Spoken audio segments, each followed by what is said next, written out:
descriptivos. Son varios los estudios, por eso es que se habla en plural. Que se puede resumir en lo siguiente, ¿no? Estamos con los estudios descriptivos, estamos investigando acá cómo se manifiestan determinados fenómenos que sirvan en la toma de decisión. Como ustedes después, ya lo saben y se darán cuenta también después, los estudios descriptivos son los estudios de base. Son los estudios de menos fuerza investigativa, pero no dejan de ser importantes, porque como dice acá la lectura, sirven en la toma de decisión a los salubristas, a los que hacen salud pública, a los gerentes, a los ministros, etc., ¿no? Entonces, empezamos.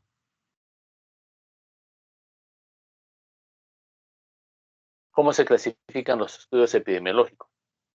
Esto es para que más o menos tengan una noción de todos los estudios que hay en epidemiología. En primer lugar están los descriptivos, ¿no? Que pueden ser serie de casos, que lo vamos a desarrollar después, estudios transversales, que son los que tienen más fuerza de todos ellos, y los estudios de color. Luego tenemos los estudios analíticos, que pueden ser experimentales y observacionales. Los experimentales son los ensayos clínicos, los ensayos de campo y los ensayos comunitarios.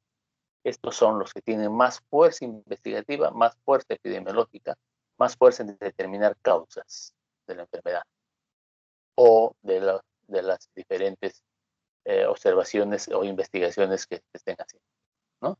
Por ejemplo, no solamente enfermedad, sino la efectividad de un medicamento, la efectividad de una vacuna, etc. Y los estudios observacionales, que ustedes saben que son los estudios de cohortes y los estudios de caso control. Estos estudios también determinan causalidad. Los estudios descriptivos no determinan de causalidad, más bien generan la posibilidad de hipótesis. Es decir, un estudio descriptivo puede servir para un estudio experimental, o bueno, una sola palabra, para un estudio analítico, ¿no?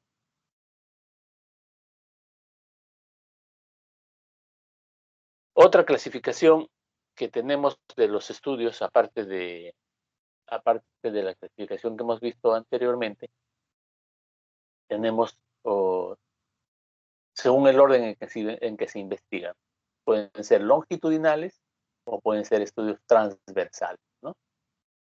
En los estudios longitudinales, como dice su propio nombre, son estudios que tienen un periodo de seguimiento. Sea que este periodo de seguimiento sea hacia atrás, que son los estudios de casos y controles, y hacia adelante, que son los estudios de cohorte, ¿no? Como leen ustedes acá, los estudios de cohorte son de la exposición al efecto, lo que les hablé en la clase anterior de pacientes que habían tenido un accidente cerebrovascular, que era la exposición, y cuál era el efecto, que puede haber una recidiva, ¿no? Y los estudios de casos y controles, que son del efecto a la exposición, o sea, hacia atrás, que lo vamos a ver en la próxima. Y los otros estudios, que son los estudios transversales, en estos estudios, como dice transversales, es en un solo momento, como si cortáramos un tiempo y en un solo momento, ¿no? Por lo tanto, no existe un periodo de seguimiento, ¿no? Y ya, para concluir, la exposición y el efecto, en estos casos es el seguimiento, se miden en forma simultánea, en un solo momento, por eso se denomina transversal. Otra clasificación, según la relación temporal. Esto les digo porque muchos tesis están poniendo estudio longitudinal, prospectivo, etc. Ya no es necesario. Simplemente pongan un estudio analítico de tipo cohorte, un estudio analítico de tipo caso control, nada más. Ya eso se entiende con claridad, ¿no? Entonces, según la relación temporal, ¿no? Los estudios pueden ser prospectivos o concurrentes, ¿no? Que son los estudios de cohorte, o retrospectivos, que son los estudios caso-control. Es lo mismo que la diapositiva anterior, ¿no es cierto? ¿Ok?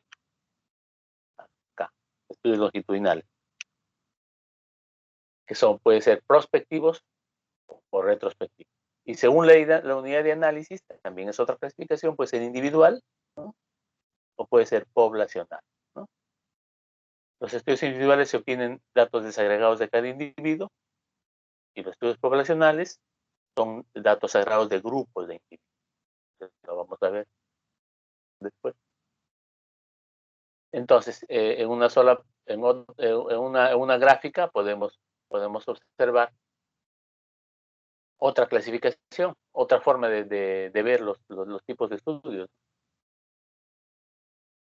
Se hace la pregunta, ¿existe intervención? No. El investigador no interviene para nada en los estudios. Si no interviene, se llamarán observacionales, porque se observa nada más. ¿Existe grupo de comparación? Si no existe, es un estudio descriptivo. Si existe grupo de comparación, es analítico. En los estudios descriptivos tenemos, como les dije hace un momento, los casos clínicos, que lo vamos a ver en un momento, la serie de casos y los estudios transversales, que es lo que nos va a ocupar hoy día. Hoy día vamos a hablar sobre eso. Y los estudios analíticos, si es que existe grupo de comparación, entonces se denominará analítico. Entonces aquí tenemos que ver el tipo de muestreo, qué tipo de muestreo es, y según esto diremos, ¿es un estudio de casos y controles retrospectivo o es un estudio de cohortes prospectivos, ¿no? Clase que haremos en la próxima semana. En otro caso, si existe intervención, es decir, si el investigador manipula las variables, aquí no las manipula, aquí ya están las variables. Si el investigador manipula las variables, entonces estamos frente a estudios experimentales, ¿no? Entonces aquí podemos nosotros decir, ¿existe asignación aleatoria y grupo de comparación? Si existe, son ensayos clínicos, ¿no? Si no existe, se llaman no controlados y están ahí los estudios cuasi experimentales, ¿no? Los estudios cuasi experimentales también son denominados son estudios que considerados como observar una situación, intervenir y ver qué resultado hay después de esta intervención, ¿no? Entonces, acá tenemos esta tablita, este diagrama, en donde ustedes darán una flecha acá abajo, donde dice grado de evidencia. Y miren, el grado de evidencia va de menos a más. ¿Cuál te da mayor grado de evidencia? Los experimentales, ¿no? Y acá otra flechita también que te dice, que te da los datos, es decir, ¿cuál te da el mayor grado de evidencia? Desde acá también los experimentales, ¿no? Entonces, ya definimos los estudios descriptivos. Ahora, ¿cuál es el objetivo?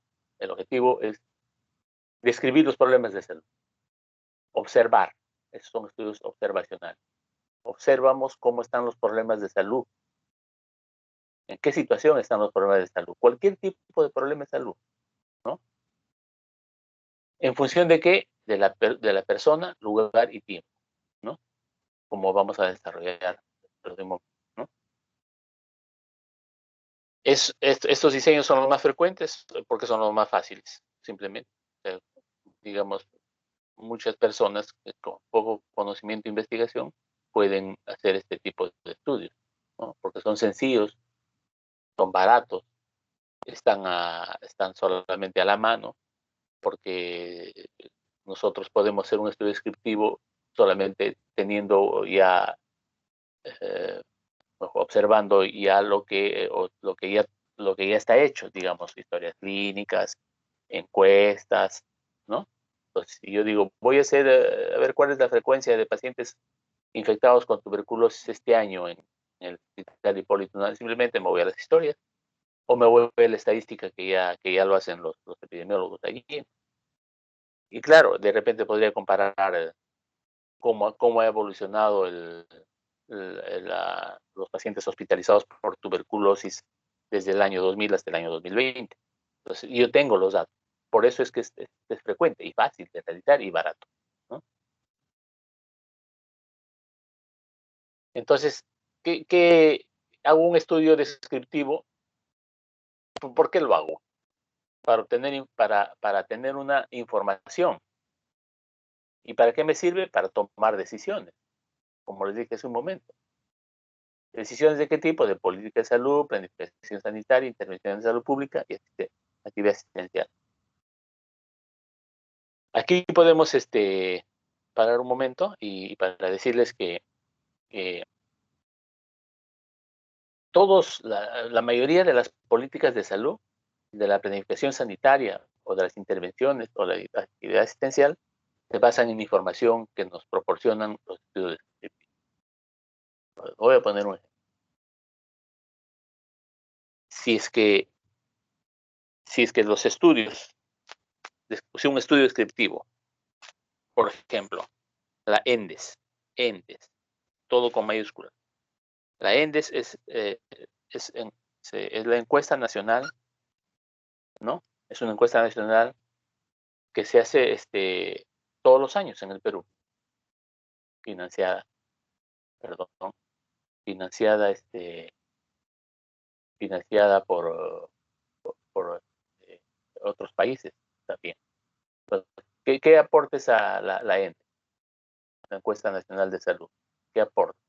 Aporta datos sobre mortalidad materna, sobre toma de Papa Nicolau, aporta datos sobre planificación familiar, ¿no? Entonces, en esos datos de planificación familiar, en esta encuesta hacen preguntas y dicen, ¿usted desea tener más hijos? Y las pacientes responden no o sí. Entonces, nos dan un dato, lo estoy inventando en estos momentos, que dice el 60% de las mujeres en el Perú, porque es una encuesta, una muestra, dice que ya no quiere tener más hijos, ¿no es cierto? Ya no quiere tener más hijos. En otras preguntas dice, ¿cuántos hijos es lo ideal para usted? Yo para mí 2. ¿Y cuántos tiene? Tengo 7. Eso estamos hablando, digamos, en líneas generales, no en promedio. Porque ustedes saben que en Lima puede ser que el número de hijos por mujer a lo largo de toda su vida puede ser 2, en promedio, estoy hablando en promedio.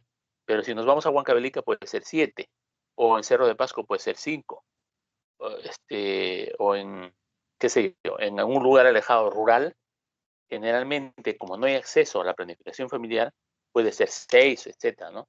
Entonces eso observa la encuesta, ¿no? Eso observa la encuesta. Y los encuestadores saben que estas diferencias entre el deseo de tener hijos o el número de hijos en un lugar determinado, diferente, costa, sierra, selva, rural, urbano, nivel educativo, etcétera, es diferente, y porque así tiene que ser diferente, porque existe un término en salud pública que se llama la transición epidemiológica, ¿no? Es una transición, como se dice, es el paso de un estado a otro estado, es el paso en el tiempo, es el paso la evaluación de un momento a otro momento en un lugar determinado, en un tiempo determinado, en un grupo de personas. Entonces, la transición epidemiológica nos dice que, nosotros cuando hablamos de promedios, no podemos como especialistas en salud pública decir, sí, esa es nuestra realidad, dos hijos en el Perú por mujer durante toda su vida reproductiva. No, porque tenemos que disgregar, porque tenemos que saber que en algunos lugares esto no es así, puede ser más, porque lo que estamos viendo es un promedio. Entonces, ¿qué ¿Qué hacemos cuando nosotros observamos estas situaciones diferentes? ¿Qué tenemos que hacer? Tenemos que hacer intervenciones en salud pública. Tenemos que hacer planificación sanitaria, tenemos que hacer políticas de salud y tenemos que ver cómo va a ser nuestra actividad asistencial en Lima, como también en un lugar apartado de la sierra, cómo va a ser nuestra actividad esencial. ¿Para qué nos está sirviendo entonces lo que encontramos en una encuesta nacional? Nos está sirviendo para que nosotros, en base a eso, disgregado, actuemos para mejorar esta situación, que es un problema de salud pública. Tenemos que mejorar esta situación. ¿Y eso quién lo hace? Los que toman decisiones. Desde la más alta autoridad, que es el presidente de la República, el ministro de Salud, y hasta el último, hasta la última persona que trabaja en un centro de salud, ¿no? Entonces, esto es lo que nos aportan los estudios descriptivos, que es muy importante. Algunos dirán, sí, que es fácil, es sencillo. No, sí, pues es fácil, es sencillo, pero es un gran aporte, ¿no? Es un gran aporte. No sé si se entiende hasta ahora o no me han escuchado nada. Delegada, Sí, doctor. ¿alguna pregunta hasta acá? Ya, al final me Una pregunta, ¿ya? consulta. ¿Ya? Una consulta. Entonces, en una tesis, una persona que haga un estudio descriptivo no va a aportar algo, solamente no va a aportar algo a la sociedad, simplemente va a describirla nada más. Así es. Mira, ahorita a nivel latinoamericano existe ya unas cuantas controversias porque están exigiendo a los tesistas en las universidades, están exigiendo, diciendo que los estudios descriptivos no deben ser motivo de tesis, ¿no? Salvo que sean transversales, o sea, estudios descriptivos transversales, como vamos a ver después, y que aporten. Sin embargo, ya se está viendo de que un estudio descriptivo, bueno, de alto vuelo, ¿no? Tampoco no va a ser describir cómo está digamos, qué sé yo, una patología que es muy prevalente, que todos lo han estudiado, ¿no? Un estudio descriptivo, por ejemplo, en donde se aporte algo muy importante para la ciencia, como vamos a ver después, ¿no? Pero hay una controversia. Yo creo, por lo que he leído, los autores están diciendo de que los estudios descriptivos deberían ser considerados también como motivo de tesis. Y yo también estoy de acuerdo. Y varios colegas están de acuerdo. Pero en esta clase lo que estamos viendo es la importancia, ¿no? Como les dije hace un momento y les expliqué, ¿no? Qué tan importante es que nosotros tengamos un estudio descriptivo que nos informe para tomar decisiones, ¿no? A ver, entonces, cuando yo les he hablado del ejemplo que les puse de la planificación familiar, el número de hijos, ¿no?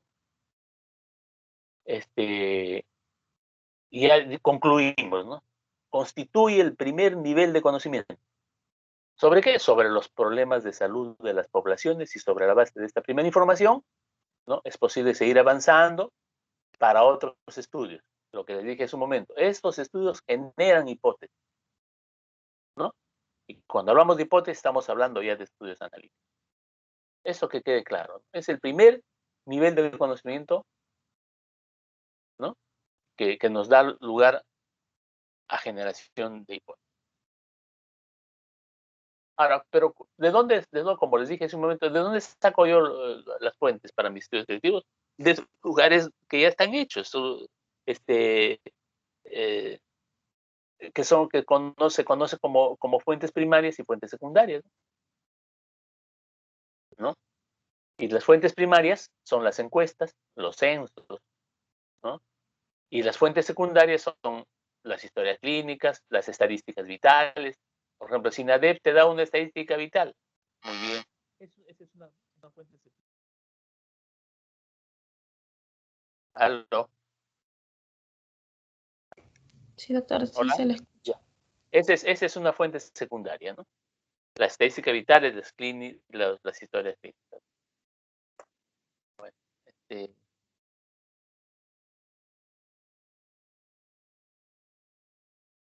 Ya, entonces, de estas fuentes, nosotros obtenemos los estudios descriptivos. Generamos estudios descriptivos de este tipo de fuentes. Miren, un ratito, no corto.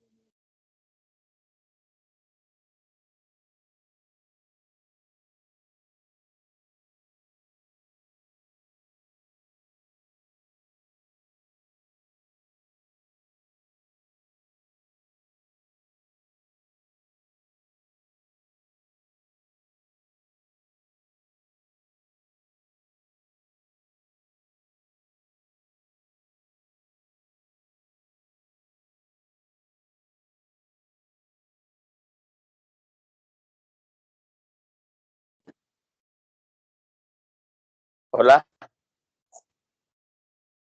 Sí, doctor.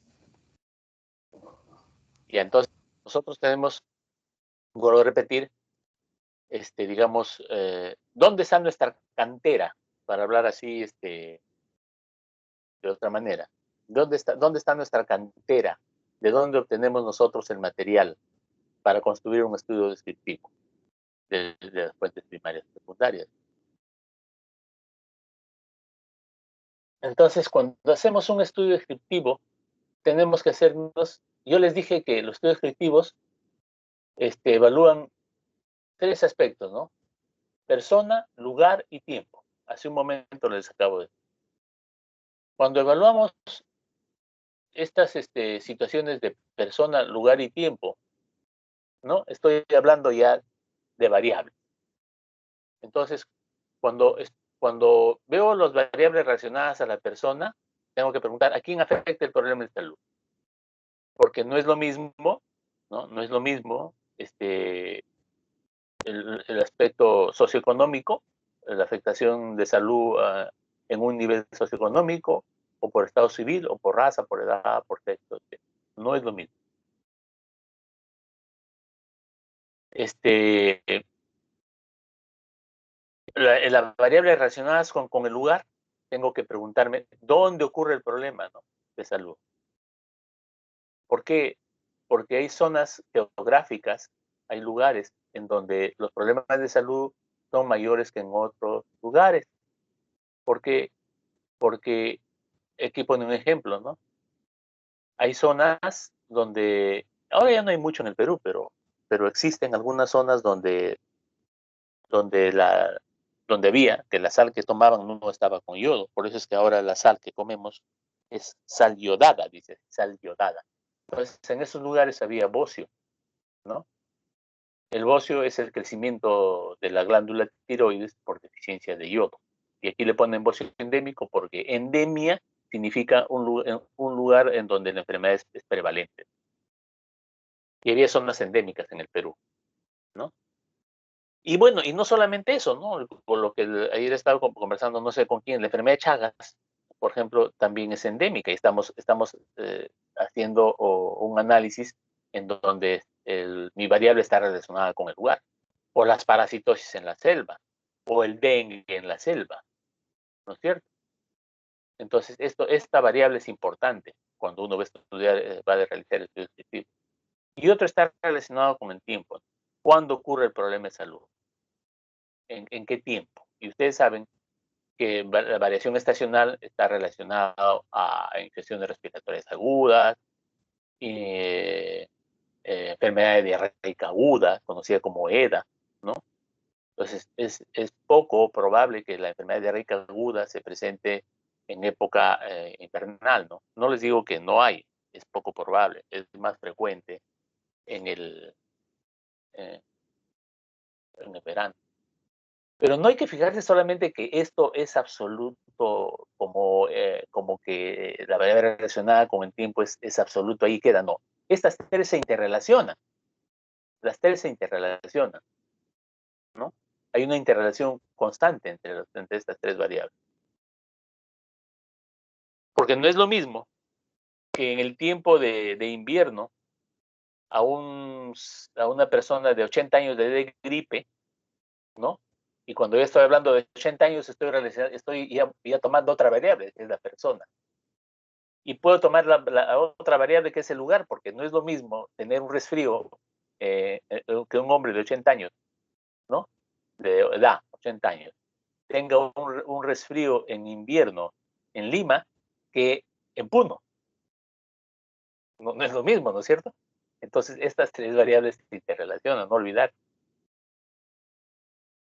Entonces, ya pasamos a la clasificación de los estudios descriptivos. ¿Cómo se clasifica? Simple. Como les dije, unidad de análisis individual, tenemos casos clínicos y series de casos. Estudios de morbilidad y mortalidad y estudios transversales. Esto es unidad de análisis individual. Y unidad de análisis poblacional son los estudios ecológicos.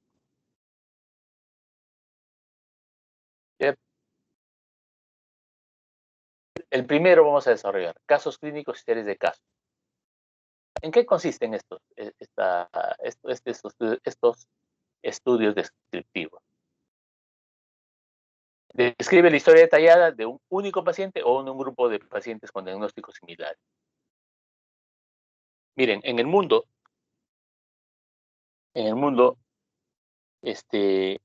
hay casos que son sumamente raros, de presentación sumamente rara. O sea, por decirte, se describen solamente 20 casos en el mundo, o 200 casos en el mundo. Una de estas patologías es el conocido como carcinoma de Paget. El carcinoma de Paget es un cáncer que afecta a la mama, normalmente. De esos hay muchos casos. Pero hay un carcinoma de Paget extramamario, que es bien raro, es muy raro. Y este cáncer extramamario es más raro aún cuando se presenta en la vulva de una mujer. Entonces, cuando en un lugar determinado, que puede ser una clínica, un hospital, un consultorio, el médico diagnostica una enfermedad de Paget extramamario de la vulva, lo que está haciendo está encontrando un caso raro. Y ese caso raro debería reportarlo. ¿Por qué debería reportarlo? Porque hay muy pocos casos en el mundo. ¿Y de qué sirve que un médico que encuentre un caso raro lo presente a nivel mundial, lo publique? Porque como es raro, hay muchos aspectos que se desconocen de esta enfermedad. Por ejemplo, la etiología, por ejemplo, cómo evoluciona, qué tipo de tratamiento. Porque como es raro, entonces, por ejemplo, encontraron 5 casos en Alemania de la enfermedad de Paget de vulva. Entonces, lo han tratado como más o menos ellos se le ocurrió tratarlo. De repente lo operaron, de repente lo dejaron que evolucione, de repente le dieron un tratamiento tópico, etcétera, ¿no? Entonces, es necesario juntar todos estos casos en un metaanálisis, o sea, en un estudio donde se recopile todos los casos en el mundo para ver de repente cuál de los tratamientos o cuál de las ideas de tratamiento cómo es la evolución de la enfermedad, la historia natural de esta enfermedad. Esa es la importancia de escribir un caso clínico y publicarlo. O sea, tampoco vale como tesis, ¿no? Es un caso que tenemos que reportarlo, ¿no? O de repente tenemos otros casos que no son tan raros, pero que se presentan muy poco frecuentemente a nivel hospitalario. Por ejemplo, hay una patología que se conoce como tumor de la granulosa del ovario. Ese tumor de la granulosa del ovario es una patología rara, sí, es una patología rara, y que de repente en el Perú no se ha estudiado el tumor de la granulosa, y a alguien se le ocurre, a ver, voy a recopilar los casos que había en el hospital durante 30 años. En 30 años he encontrado que hay 15 casos del tumor de la granulosa de la vulva. Ojo, que como les dije hace un momento, estoy haciendo un estudio observacional ¿no? Estoy haciendo un estudio observacional, estoy valiéndome de una fuente secundaria que lo tengo a la mano, por lo tanto me resulta sencillo, poco costoso, fácil de hacer. Entonces, vuelvo a recargar que los estudios descriptivos son sencillos, pero que aportan mucho. Aportan, porque en este momento que yo estoy evaluando durante 30 años, 16 casos que se presentaron del tumor granuloso de la granulosa del ovario, entonces estoy aportando a la ciencia 16 casos para contribuir a la historia natural de la enfermedad, ¿cierto? Por ejemplo, algunos autores han descrito cómo debutan estos tumores de la granulosa, porque como son pocos casos en el mundo, algunos han dicho, ¿sabes qué? Yo he tenido un caso que debutó con una hemorragia intraperitoneal. La paciente llegó a la emergencia con un sangrado intraperitoneal masivo. Entonces, cuando juntan en un metaanálisis todos estos casos, dicen el 5% de las pacientes en este metaanálisis debutaron con hemorragia intraperitoneal. O sea, no todas debutan. De tal manera que el especialista que, que ve estos casos en ginecología ya tiene en mente de que cuando venga una hemorragia intraperitoneal y encuentra un tumor en el ovario ecográficamente, dice, puede sospechar, no, este puede ser un tumor de granulosa, este puede ser un tumor de granulosa. Puede ser, no les digo que es, pero en la historia natural se va a describir que así algunos debutan, ¿no? Y como estos tumores producen hormonas, esa es la característica, ¿no? Muchas de las niñas con tumor granulosa del ovario, ¿no? Como producen hormonas, les estoy repitiendo, producen estrógenos, hacen pubertad precoz.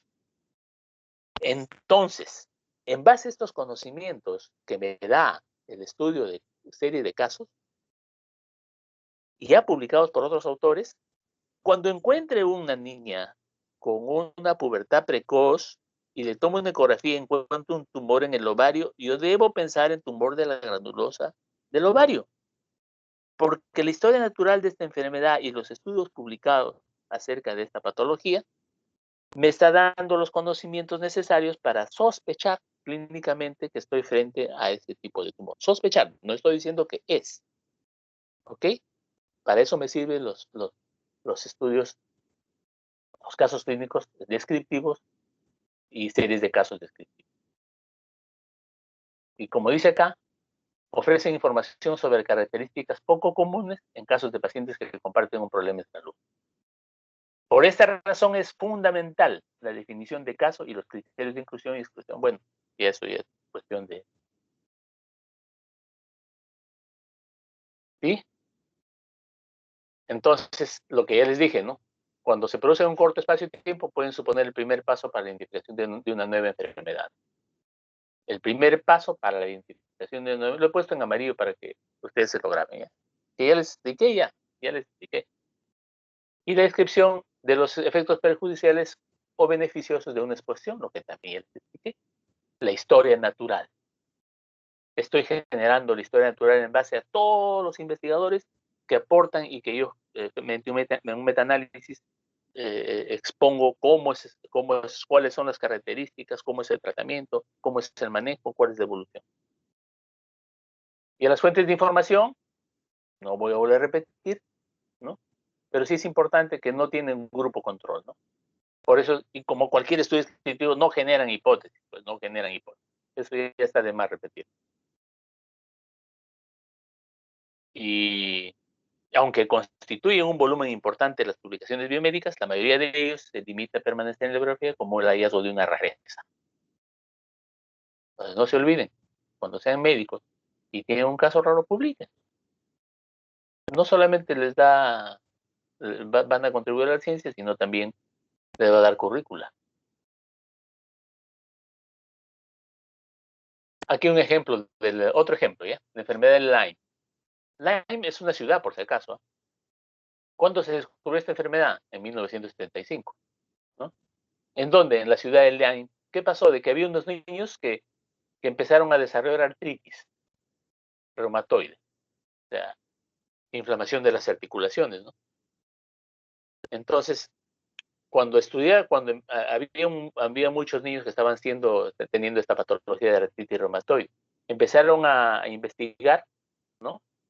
Epidemiológicamente, y solamente esta artritis se veía en la ciudad de Lyme, en Connecticut, y en 2 ciudades vecinas. No había en otro lugar, no había en otro lugar. Y decían, ¿pero qué? ¿Por qué? ¿Por qué solamente acá y no en otros estados, o en otros lugares, en otras ciudades? ¿Y qué vieron? De que en estas zonas había muchos árboles, y en estos árboles habían garrapatas. Y esas garrapatas, cuando no infestaban, infestaban, los parásitos infestan, ¿no es cierto? Le transmitían una espiroqueta, ¿no? Están viendo epidemiología. Una espiroqueta es una bacteria que tiene forma de espiral, ¿no? Una espiroqueta también es el treponema pálido que causa la sífilis, ¿ya? Entonces encontraron que había unas garrapatas de ciervo, ¿no? Que estaban infectadas con una bacteria. Y esto era lo que había producido la artritis de Lyme. ¿De qué sirvió describir esta serie de casos? De determinar de que la causa era la, la, la bacteria.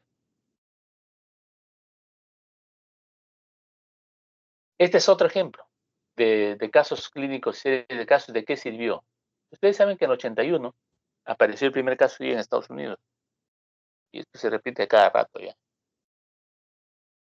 Y mm, durante este tiempo, ¿no? En pocos años, después de que se identificara por primera vez este caso, empezaron a hacer estudios en muchos pacientes.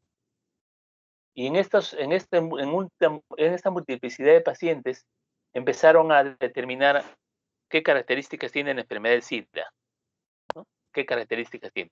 Y encontraron de que era una enfermedad que era más prevalente en homosexuales, que tenían este, este, sexo hombre-hombre, ¿no? Determinaron eso. Luego determinaron, bueno, esa es la conducta sexual, ¿no? Luego determinaron que en la evolución de esta enfermedad había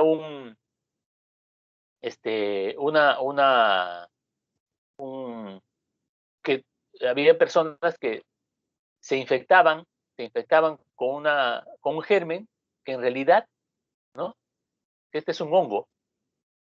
En realidad, este hongo vive en nuestro organismo, pero como estaban con inmunodeficiencia, encontraron que este hongo, debido a la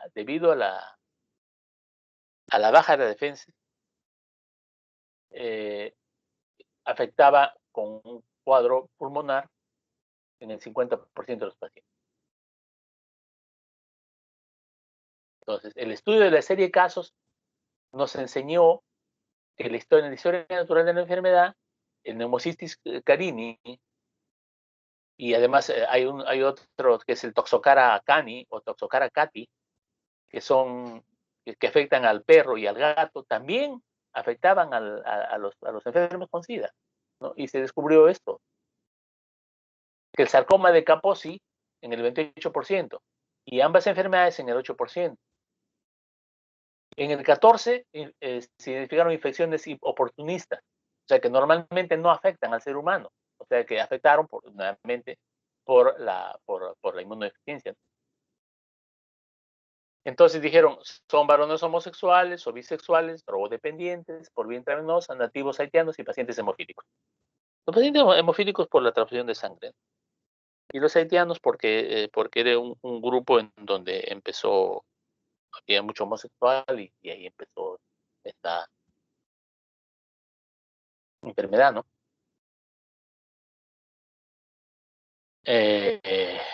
Bueno, y se determinan hoy cuáles eran los factores de riesgo. O sea, sexo sin cuidado.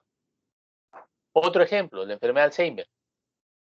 Alzheimer nació el 14 de junio y murió el 19 de diciembre. ¿Cuántos años vivió?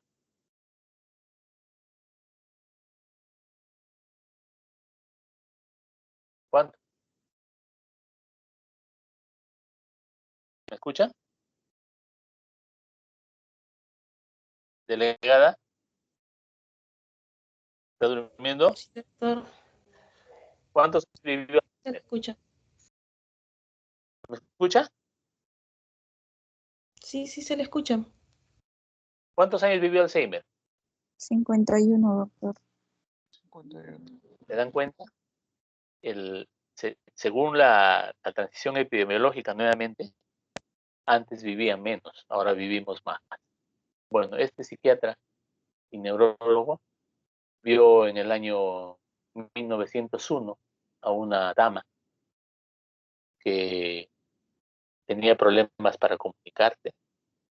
Le preguntaba algo y le contestaba otra cosa, ¿no?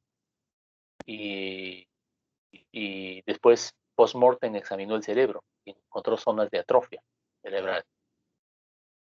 Y él descubrió o reportó por primera vez la enfermedad de Alzheimer. ¿Y de qué sirvió? De que ahora nosotros ya tenemos la noción de cuál es esa enfermedad en base a que Alzheimer describió por primera vez esta enfermedad, ¿no? Y este es lo que es más o menos la enfermedad de Alzheimer. Está retratado en este autor desconocido, pero que es muy bonito, ¿no? Porque se trata de que de un diálogo entre una dama mayor. Hola, hola, ¿me escucha? ¿Me escucha?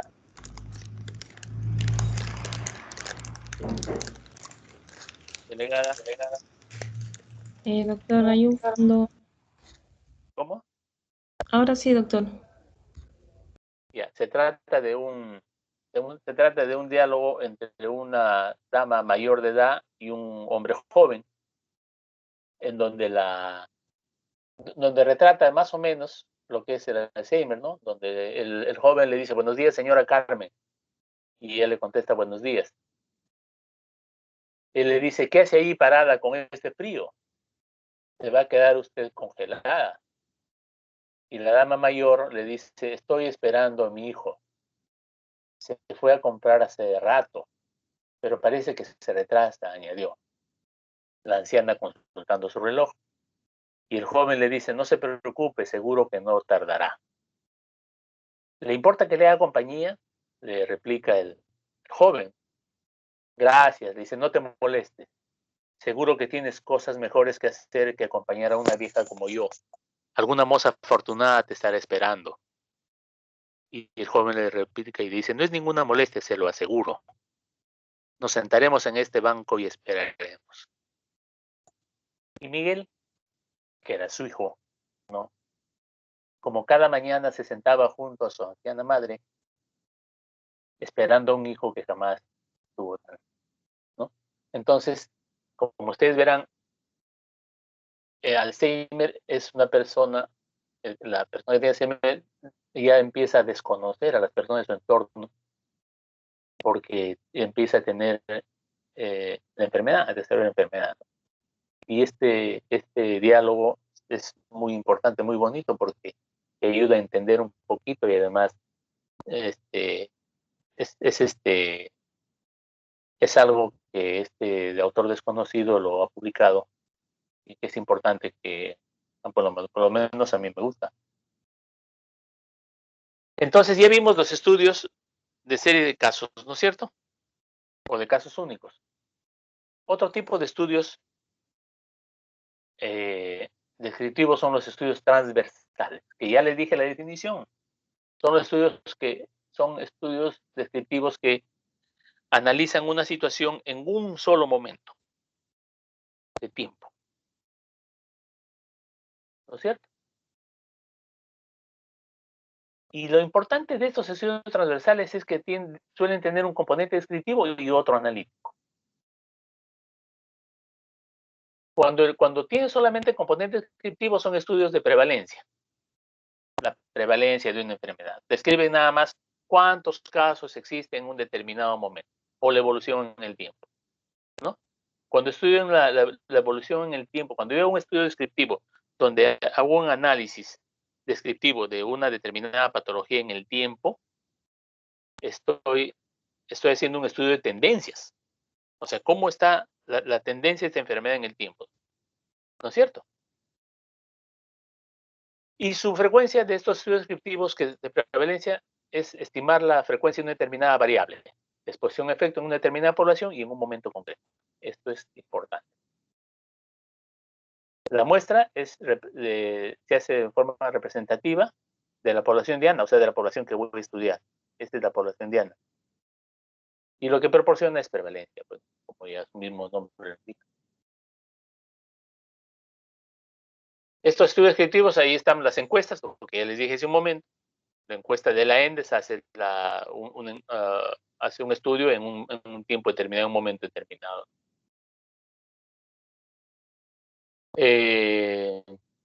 Las encuestas que se realizan en planificación sanitaria, como son las encuestas de salud, la ENDES, la ENAO, también una encuesta nacional de hogares, también son estudios de prevalencia.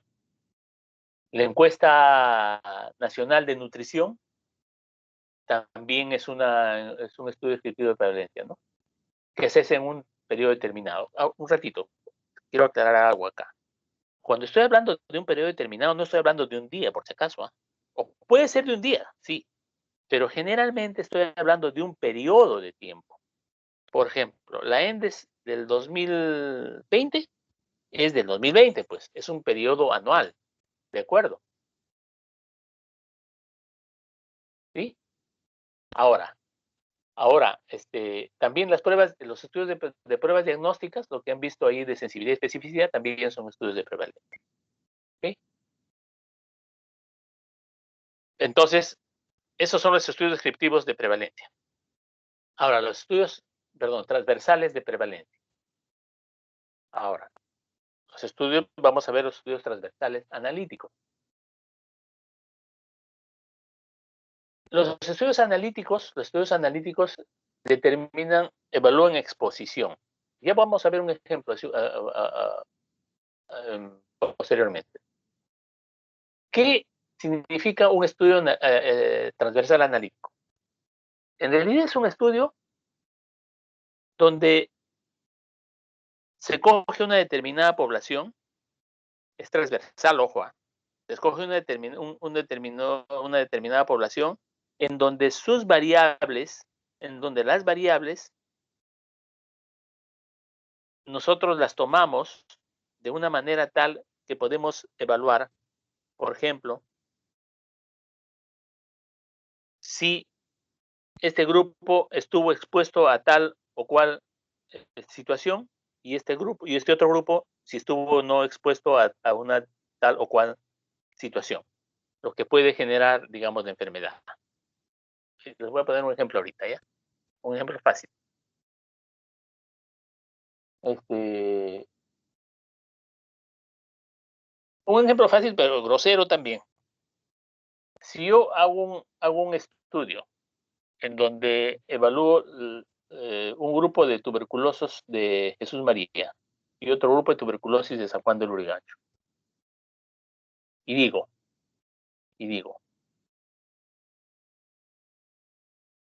los tuberculosos de Jesús María están expuestos, ¿son pobres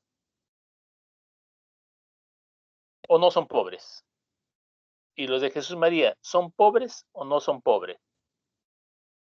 Entonces, al cruzar estas variables, que lo vamos a ver en un ejemplo dentro de un momento, yo voy a poder determinar que la pobreza es un factor de riesgo para desarrollar tuberculosis. Lo voy a hacer en un ejemplo, pero lo importante es que ustedes me entiendan que si yo cruzo la variable ubicación geográfica, tuberculosos en ubicación geográfica, en diferente ubicación geográfica, versus pobreza o no pobreza, ¿no? Que es, digamos, el factor de riesgo pobreza o no pobreza, yo puedo determinar groseramente, y esto es obvio, pues, que ser pobre es factor de riesgo para desarrollar tuberculosis.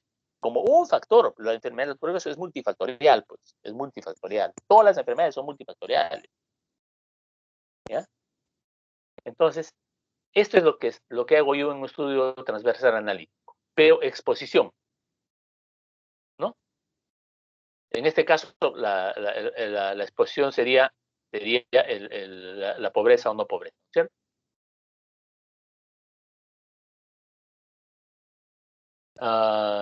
Y este es otro ejemplo que la ingesta de sal, ¿no? Pero hay otros ejemplos más simpáticos. Bueno, y como les dije, ¿no?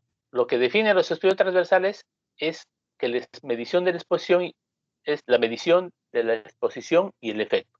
El efecto es de enfermedad. En este caso es tuberculosis y la exposición es pobreza, ¿no? Pobre o no pobre. Y ya, bueno, en un momento determinado, eso ya hay para qué repetir, ¿no? Todo se hace en un momento determinado, es simultáneo, es transversal, ¿no? Bueno, y ojo, ¿ah? Aquí es muy importante este concepto de acá. El hecho de que los estudios transversales se denominen analíticos no es que van a determinar causalidad. No se puede establecer relación causal. Los únicos estudios que pueden establecer relación causal de evidencia pobre, transversales, analíticos. Mayor evidencia, caso control. Mayor evidencia, cohorte. Mayor evidencia, experimental. ¿Ok? Ese es digamos, el rango. No digamos el rango, sino digamos, el valor que se da, ¿no es cierto? Entonces, los estudios transversales analíticos están limitados en lo que es las relaciones de tipo causal. ¿De acuerdo? Acá está. Como les dije, de una determinada población, X, tomo una muestra, selecciono una muestra y mido expuestos enfermos, expuestos sanos, no expuestos enfermos, no expuestos sanos. Este es el estudio transversal que lo vamos a ver ahorita en un momento. Análisis de los datos de un estudio transversal. Aquí está el efecto que es de enfermedad en una tabla tetracórica y aquí está la exposición, si usted estuvo expuesto o no estuvo expuesto. Acá puedes poner tuberculosis, sí, no, exposición, pobre, pobre, no pobre. ¿No es cierto? Puedes poner también acá, efecto de la enfermedad, tuberculosis, exposición, está expuesto. ¿Con SIDA? Sí, no. ¿Por qué? Porque la inmunocompetencia puede hacer de que la enfermedad sea mayor, o sea, tenga mayor presencia. ¿De acuerdo? Ya. Entonces, aquí nosotros, como les dije, los estudios transversales nos dan prevalencia. ¿No es cierto? ¿Cuál es la prevalencia? ¿Qué es la prevalencia? Es el número de casos nuevos y antiguos en un lugar, en un lugar determinado, ¿no es cierto? Entonces, la prevalencia se puede medir de la siguiente manera. La prevalencia de tuberculosos, de pacientes con tuberculosis es A más C, ¿sobre cuánto? Sobre N. ¿Cuántos hay con tuberculosis, que son estos de acá, A más C sobre N. Esa es la prevalencia total de tuberculosis. Eso ya lo hemos visto. La prevalencia en los expuestos, que ha sido pregunta de examen. A sobre A más B. ¿Ok? La prevalencia en los no expuestos. C sobre C más D. ¿No es cierto? ¿Alguna pregunta hasta acá? ¿Está claro o está difícil? ¿Alguna pregunta? Delegada. Sí, dígame. ¿Alguna pregunta?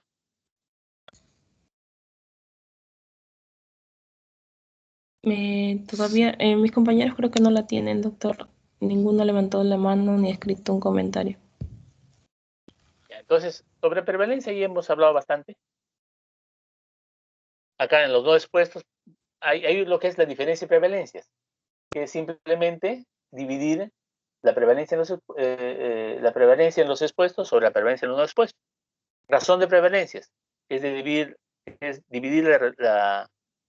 perdón, aquí es restar entre los expuestos y los no expuestos, y la razón de prevalencia es que es dividir en los expuestos y los no expuestos. Y aquí se saca lo que es el OR. En los estudios transversales analíticos, a ver, no sé si lo habrán entendido el doctor Medina.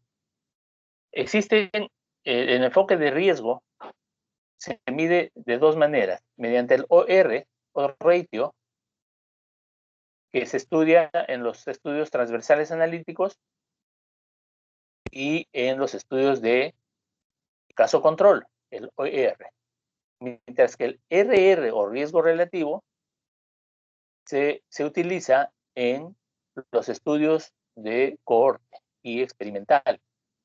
Entonces, el ratio es la razón de probabilidades, que es la A por D sobre B por C. Ya vamos a verlo esto dentro de un momento. Si no lo entienden, por favor, me dicen, ¿ya? Aquí vamos a comparar en este estudio de prevalencia. En este estudio de prevalencia vamos a comparar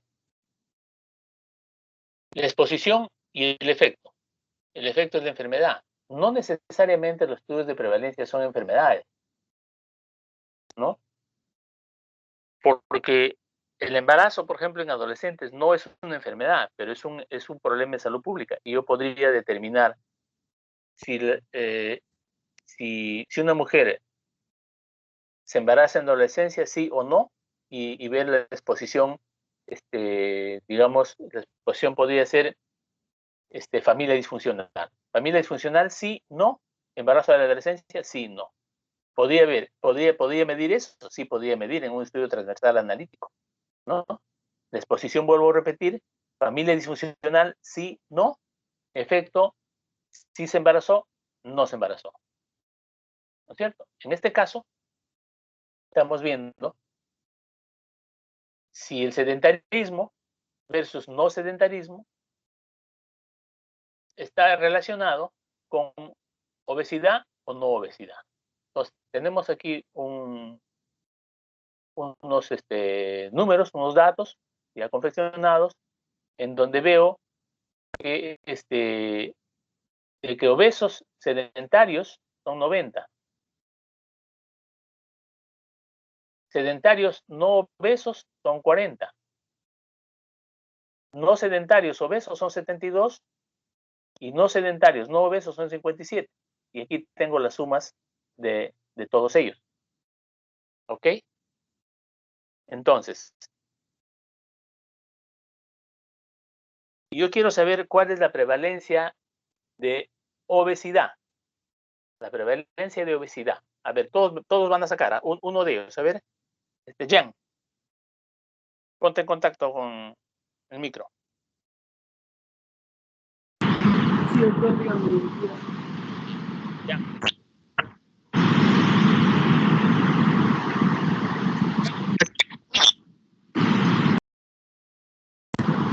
Disculpe, no sé. Ya, no te preocupes. Ya, no te preocupes. A ver,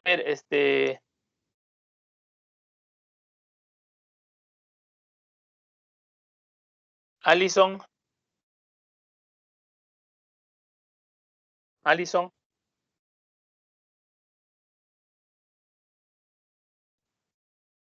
Buenos días, doctor. Ya, ¿cuál es la prevalencia de obesidad? Los ratitos lo estoy sacando entre Sácalo.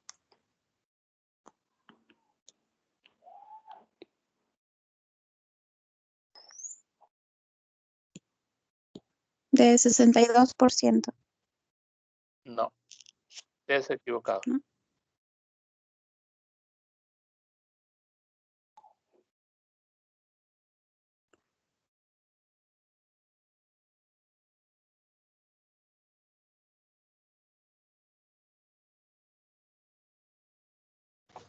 Doctor, buenos días. Sí, Le habla Lizeth Carazas. ¿Estaría bien 90 sobre 162? no, la prevalencia de obesidad. O sea, todos los obesos, pues todos. Estoy hablando de obesidad, sí, todos Sería los 272 sobre 259. Sí, doctor, está bien, como dijo la compañera, 62,5 sale. Sale 62. Ya, ok. Entonces, 162 sobre 259. Esa es la prevalencia global de obesidad, ¿ok? A ver, Pérez.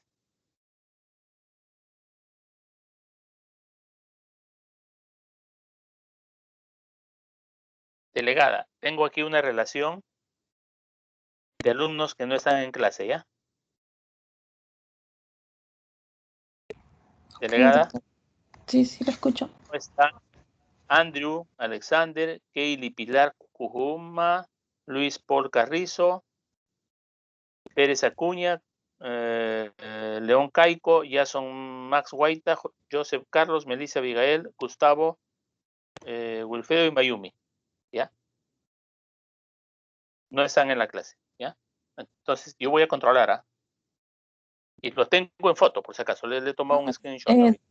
Doctor, la compañera Mayumi sí me escribió antes de empezar la clase y me ha justificado su inasistencia, pero solo ella. ¿Cómo es justificado? Doctor Pimentel, no le entendí. No, Pimentel no. ¿Cómo ha justificado Mayumi? Lo que pasa es que ella ha ido a recoger a su mamá a su posoperatorio. Bueno, tiene que traer la alta. Sí, Tiene que esa mostrar. misma le dije. Ujú. Entonces, cuando hablamos de prevalencia de obesidad y dividimos 162 entre 259, estamos hablando que la probabilidad de padecer obesidad en la población en este momento, porque es prevalencia en este momento, pues, es 62 punto y tanto, ¿no es cierto? Esa es la prevalencia. ¿Cuál es la prevalencia de obesidad en sedentarios?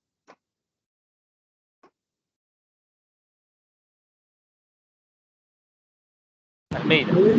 130. ¿Cuál es la prevalencia de obesidad en sedentarios? Almeida.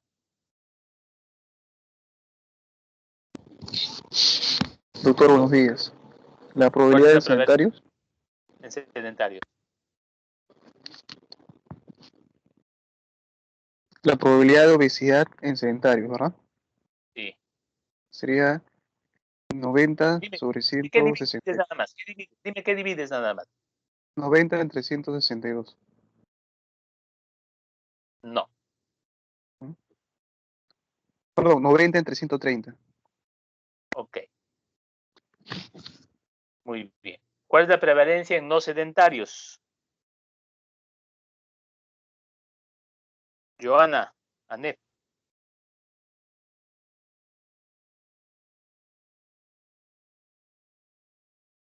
Anef, Joana.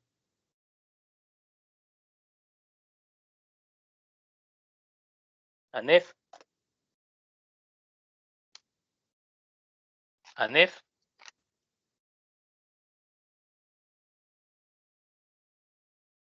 No está en la clase, peor todavía. Becerra.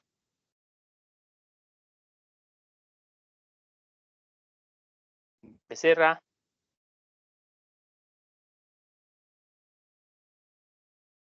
Delegada Becerra. Rosa. ¿Me escucha, doctor? Buenos días. Sí, doctor. Doctor, Ya. sería, A ver, sería no, Doctor, es la compañera Nef. ya, pero ¿por qué se demora tanto? Anef, conteste, pues. La prevalencia en no sedentarios. Divida nomás, dígame, ¿qué sobre qué? ANEF. Y así han sacado 16, 17 y 18, ¿ah? ¿cómo? Prevalencia en no sedentarios, ANEF. Y ya, sería 72 entre 129. Está bien. ¿Cuál es la diferencia de prevalencias? ¿Cómo? Brian. A usted ya no, señorita. Brian. Diferencia de prevalencias.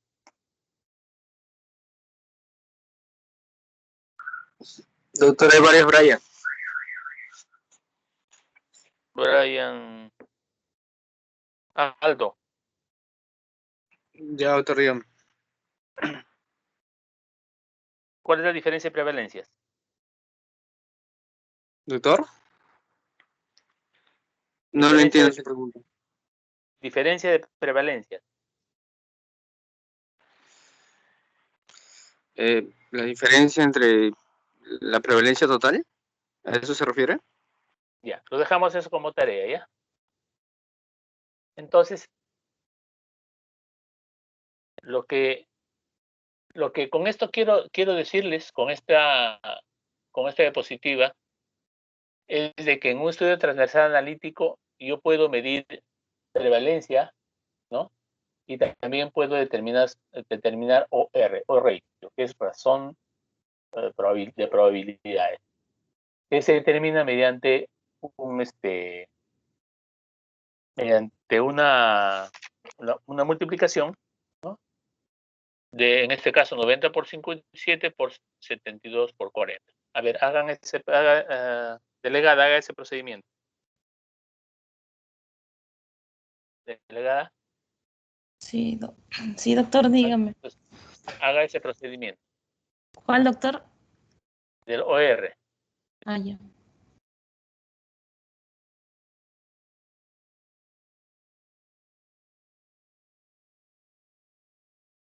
¿Cuánto sale?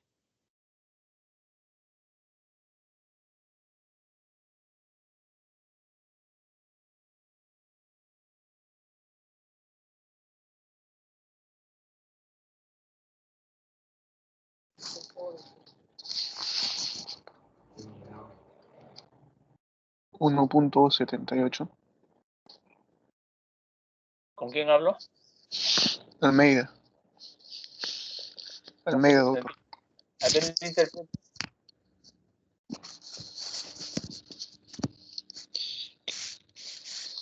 Es que lo que usted ha hecho es, claro, Lea de acá, multiplicarlo. ¿cuál es la Ah, ok. interpretación de esto? Es Se me escucha, ¿verdad? Porque entre 1.78. los, dice, entre los Entre obesos de esta esta población, población, en ese entre los momento obesos de esta, determinado, siempre decir esto, porque es un estudio transversal, hay un 78 más por ciento más de ser sedentario que de no serlo. ¿Ok? sí, doctor. Así se interpreta. O sea, en el examen, pues, si yo les pregunto, interprete, ustedes me van a decir eso, que hay un 78% más de ser sedentario que de no serlo. ¿Ok?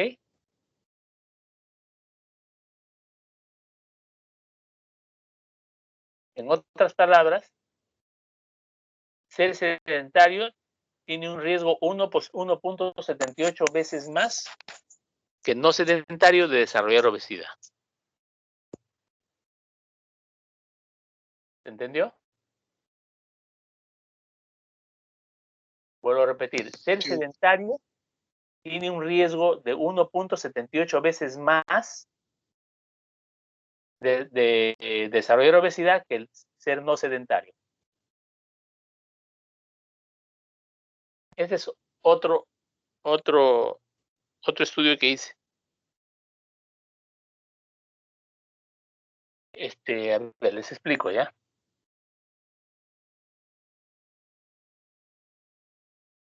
En el año 1900, en el año de 2000, en el tiempo de Fujimori, ¿qué fecha fue? 1996.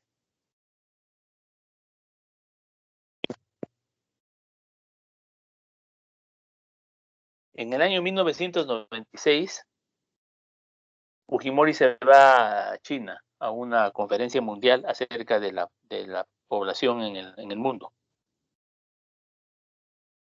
Y ya los datos de todos los países del mundo indicaban que hay muchas mujeres que no quieren tener hijos, pero que el Estado no les proporcionaba los métodos suficientes como para evitar de que tengan muchos hijos. Y Fujimori en esa conferencia recibió, bueno, de repente también se fue con esa idea, ¿no? De ver de que verdaderamente en el Perú existía muchas mujeres que no querían tener hijos, pero que el Estado no les proporcionaba los métodos. Hasta ese tiempo, las mujeres podían cuidarse con té de cobre, con condón, con pastillas, con inyecciones, nada más. Mientras que en otros países las mujeres podían esterilizarse. En el Perú estaba prohibido la esterilización femenina y masculina. Y él vino con esa idea. También está prohibido el aborto, ¿no? En otros países el aborto es un método el que no quiere tener hijos puede abortar. No pasa nada. La ley lo autoriza. En el Perú está prohibido el aborto como método. Pero sí, desde el año 96 el gobierno dio una norma, cambió la norma y dijo, sí, las mujeres pueden esterilizar. ¿Ok? Y lógicamente la iglesia se opuso, ¿no? Se opuso. Es más, había mucha gente incluso que se oponía al uso de la té de cobre. Yo no sé por qué, la verdad es que no sé por qué. Entonces, Fujimori, que no tampoco es el santo de mi devoción, pero era parte de la política, como les dije en las primeras diapositivas, la política de salud. La política de salud, como resultado de la información de que había muchas mujeres que no querían tener hijos y que el Estado no les proporcionaba, entonces dijo, bueno, ya pues cambiamos la norma. Y dijo, no, porque este es un libro que yo he hecho sobre eso. Y dice, dijo ahí, yo lo he copiado de lo que dijo Fujimori en el libro, en cursiva, por supuesto. Sería una hipocresía hacerse de la vista gorda, sabiendo que se aplican diferentes métodos para familias de diversas clases sociales. Se refería a que si la ligadura de trompas estaba prohibida, pero la mujer que tenía dinero lo hacía en una clínica y no pasaba nada, ¿no? Y él dice así, ¿no? Sabiendo que se aplican diferentes métodos para familias de diversas clases sociales. Lo justo es difundir, he dicho difundir a fondo los métodos de planificación familiar. Hemos sido y seremos un gobierno pragmático, sin tabúes ni vacas sagradas. Las mujeres serán dueñas de su destino. Las vacas sagradas se refería a la iglesia. No es en este programa de planificación de la ligadura de trompas fue una desgracia en el Perú. 16 mujeres murieron. No, tampoco no es que fue la panacea, no es que fue lo mejor, etcétera. Entonces, la Iglesia Católica se opuso, pero sin embargo, bueno, pasó el tiempo y bueno, yo decidí hacer un estudio con una fuente primaria, que es la ENDES. En la ENDES hay unas preguntas donde dice, ¿cuándo se esterilizó? Este es un dato que yo tuve de la ENDES, ¿no? ¿Cuándo decidió esterilización? Le preguntan a la dama. Dice, yo durante mi control prenatal, 247, porcentaje tanto. Durante el parto, 177, después del parto, 151, otro 322, total 1037. 1037 mujeres estudié que fueron esterilizadas. Entonces, este es un dato muy importante porque en la decisión de esterilizarse debe ser durante el control prenatal. No debe ser durante el parto ni después del parto inmediato. ¿Por qué? Porque durante el parto la mujer está en un estado anímico, emocional, que dice ni más, o sea, ni más. Este es el último hijo y ni más. Y como dice ni más, ni más, ni más, emocionalmente va a aceptar, va a aceptar que le liguen. Porque en ese momento ya no quieres sufrir más. Y después del parto también se siente adolorida y apesadumbrada porque tiene 4 hijos, etcétera, etcétera. Y entonces, en este estudio se demostró que habían muchas mujeres, ¿no? Más o menos 40% de mujeres que habían decidido esterilizarse en un momento no adecuado, ¿no es cierto? Entonces, y esto es un dato, es una frecuencia, es una información, y ese es parte del estudio descriptivo. Pero ustedes saben que también hay otras variables. Por ejemplo, nivel educativo. Hay mujeres sin educación o con primaria y secundaria superior que se han esterilizado, pues, también. Y esto se puede cruzar con el número de hijos. O sea, tiene entre 0,1, entre 2 a 4, 5 más. Entonces, se observó de que, por ejemplo, las mujeres sin educación, hay una diferencia con las mujeres con nivel primario, ¿no? Con nivel secundario y superior. Y esto también es una información que se obtiene de la base de datos, de la base de datos de la ENDES como fuente primaria, ¿no? Y ahí hasta acá, y yo solamente estoy haciendo un estudio descriptivo transversal, estudio descriptivo nada más. ¿Cómo lo convertí en transversal? Analítico, cuando crucé variables. Entonces, crucé variables. Factor de riesgo, puse no tener educación o tener educación secundaria. Ese es mi factor de riesgo, ¿no? O sea, el bajo nivel educativo. Y la otra variable es si decidió esterilización durante el parto o durante el control prenatal. Lo mejor es el control prenatal. Y lo que no debe ser es el parto. Entonces, aquí yo estoy hablando de una enfermedad, no estoy hablando de enfermedad. Estoy hablando de una condición, de una situación. Entonces, cuando hago un estudio transversal, no solamente estoy evaluando enfermedades como resultado. Y el cruce de estas variables, yo saqué el OR y salió que las mujeres sin educación tienen 3.4 veces más posibilidad de aceptar esterilización durante el parto. ¿Se entiende la explicación? Pero, ojo, cuando yo saco el OR, tengo que primero hacer chi cuadrado y tener mi valor P.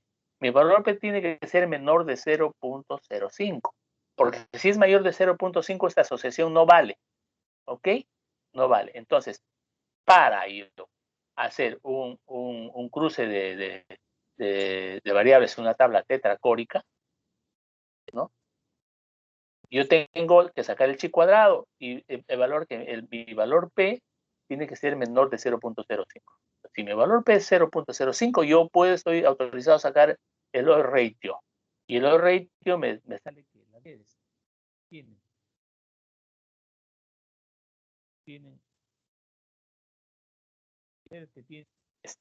¿me escucha? ¿Aló? Sí, doctor. Sí, doctor. Ahí sí. Las mujeres sin educación tienen 3.4 veces más probabilidad de aceptar la esterilización durante el parto, que no debería ser. No debería ser.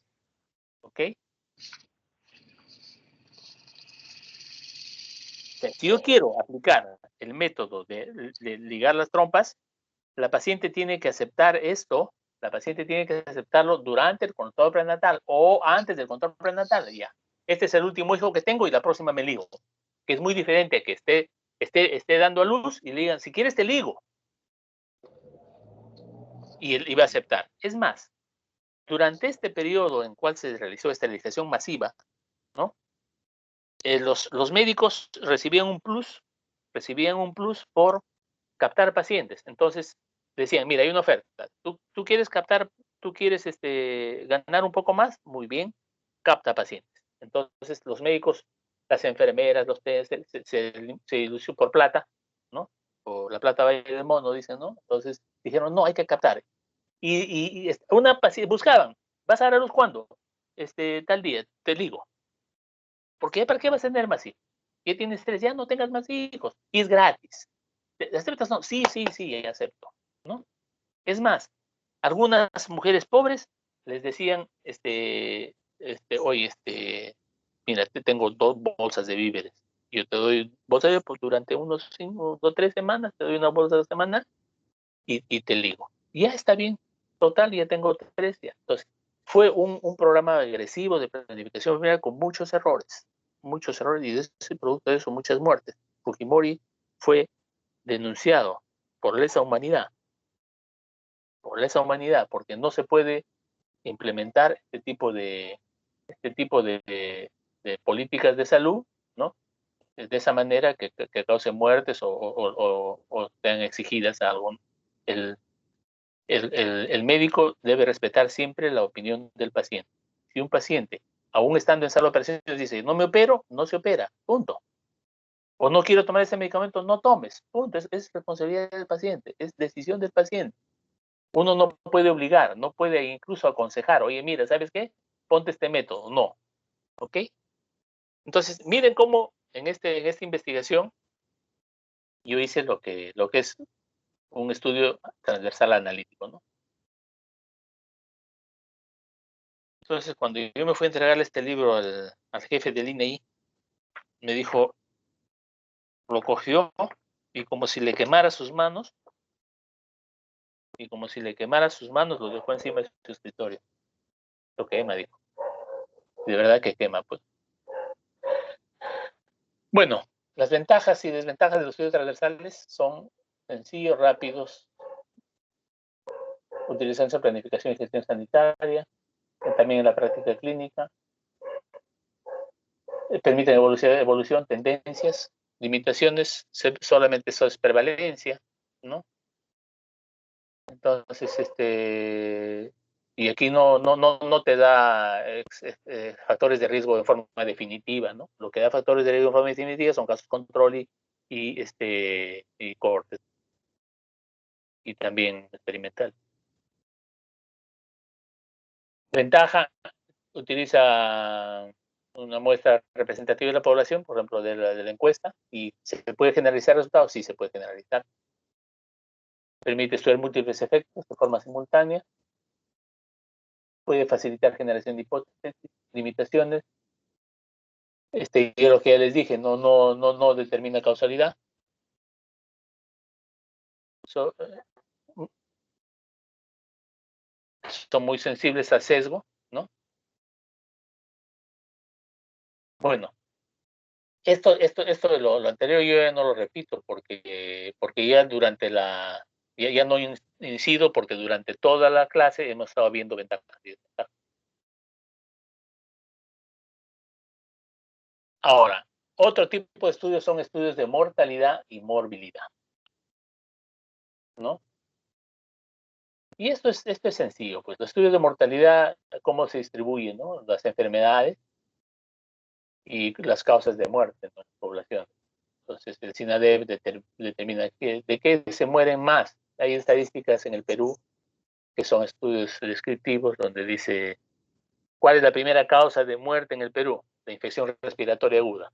Esa es la primera causa. Año tras año, toda la vida es la infección respiratoria aguda. Y por la transición demográfica, la infección respiratoria aguda o la neumonía en las ciudades de Puno es la primera causa de neumonía en estas zonas. ¿Y qué hace el Estado? Nada. No está haciendo nada, ¿no?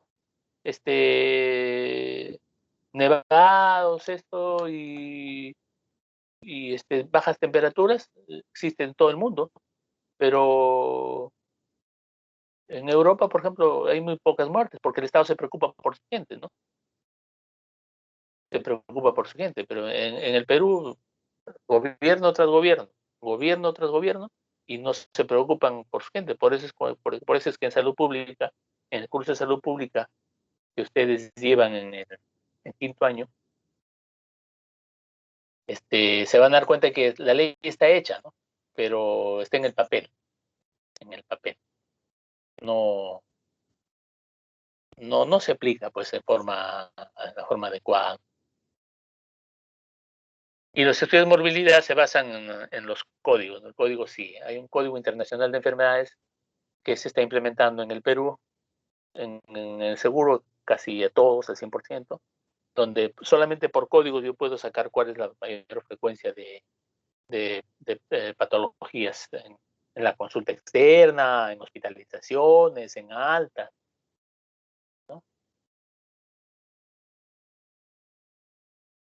Bueno, ¿de dónde? Ya les dije la mortalidad de SINADEF, estudios de función. El problema es de mortalidad y de morbilidad es que existe mucho subregistro.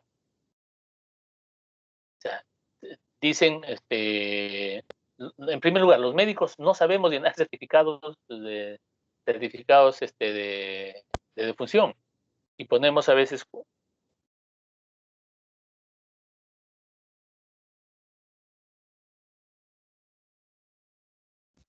Doctor, ¿me escucha?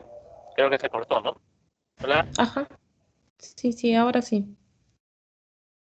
Hola. Ya. Doctor. Entonces hay mucho subregistro, ¿no? Los otros tipos de estudios son los estudios ecológicos.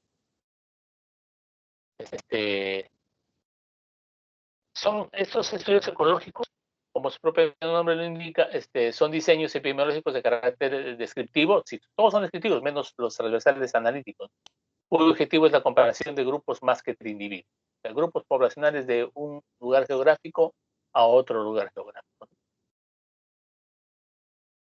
La variable resultado siempre suele ser algún indicador de tipo de tasa de mortalidad, de incidencia y prevalencia de enfermedad. Entonces, yo comparo en un estudio ecológico la mortalidad en Loreto versus la mortalidad en Lima, ¿no?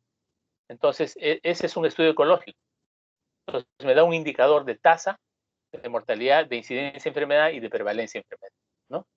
¿Y cómo se expresa en medio? O sea, promedios. Dice, la edad promedio de muertes en Loreto es, por decirte, 68 años. La edad promedio de muerte en Lima es 72 años. Se estudia por múltiples factores, ¿no?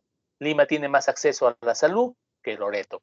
Porque como saca promedios, entonces yo estoy sacando Loreto de un lugar que está alejado y que solamente llegas con canoa, ¿no? Versus Iquitos, la ciudad en donde sí hay acceso. Entonces, yo tengo promedios y por transición epidemiológica, yo tengo que ver de que ese promedio no lo puedo tomar a ciegas, porque los promedios, el promedio es en forma general. Hay un resultado en ciudad y hay un resultado en rural. Pueden ser exploratorios. Cuando estudia la existencia de asociaciones entre variables, a priori, ¿no? Lo mismo que les dije hace un momento, en una misma región geográfica, durante periodos de tiempo, o etcétera, o en varias regiones. Este es un estudio ecológico. No, en Londres, en 1952, hubo un cambio meteorológico, ¿no? Y se produjo acumulación de contaminantes, de partículas en el medio ambiente. Y hubo una cantidad de muertes, ¿no? Entonces, aquí empezó el humo negro, ¿no? Y se observó un incremento de la mortalidad por la presencia de este factor. Este es un estudio ecológico, ¿no?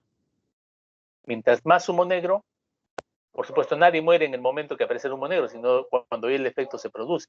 Y vemos que la presencia del humo negro y la presencia de muertes días después, ¿no es cierto?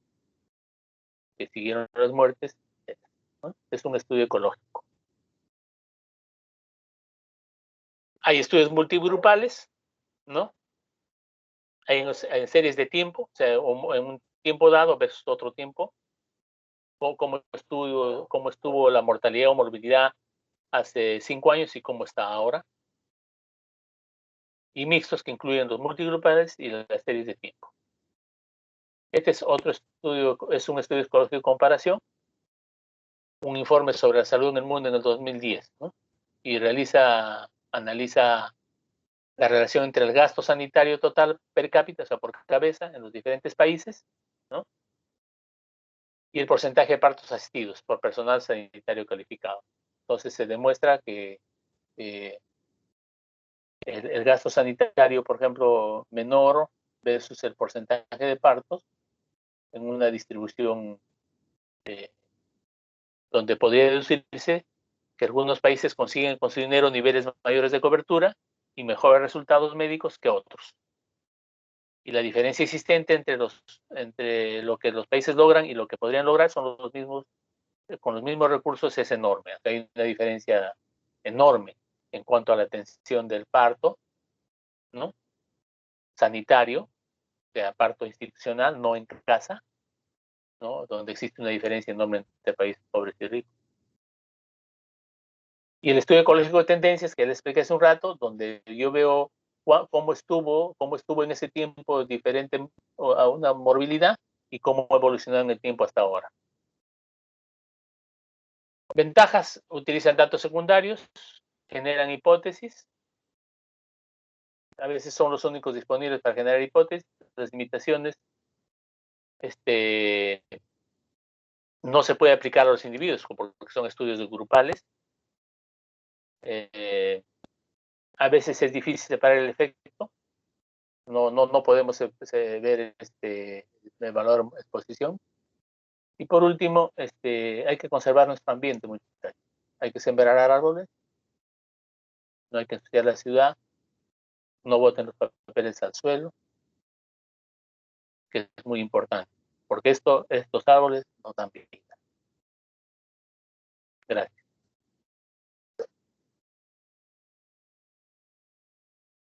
¿Alguna pregunta? Chicos, si tuvieran alguna duda, chicos, levantar la mano o escribir en el chat.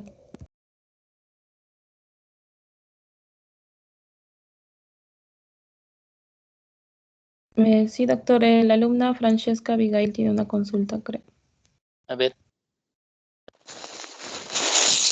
Doctor, buenos días. Sí. Usted dijo que para mejor interpretación del odds radio lo pasemos a porcentaje, ¿cierto? No, de los radios no se pasa en porcentaje. También puedes expresarlo en porcentaje, también puedes expresarlo como que para la interpretación. Ajá, por eso, en la interpretación de la diapositiva yo lo vi en porcentaje y quería saber cómo se pasa un odds radio porcentaje. Simplemente del 1, lo que sobra del 1, lo expresa en porcentaje. Ya. Sí. Ok, gracias. Ya. ¿Alguien más?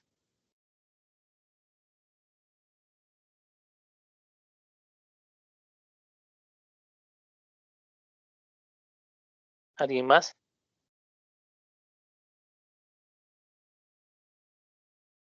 Ya, muchachos, entonces ya que no hay, con mi grupo a las 10 de la mañana empezamos nuestra práctica, ¿ya? Está bien, doctor. Bueno, hasta Doctor, el próximo martes. disculpe, doctor, para que les haga recordar que el día de hoy no hay gabinete. Sí, hoy día no hay gabinete, el gabinete les voy a dejar a la próxima semana. Ok, ya hasta mañana, hasta el día martes. Gracias. Bien, doctor, gracias. Hasta luego, gracias. Gracias, doctor. Gracias.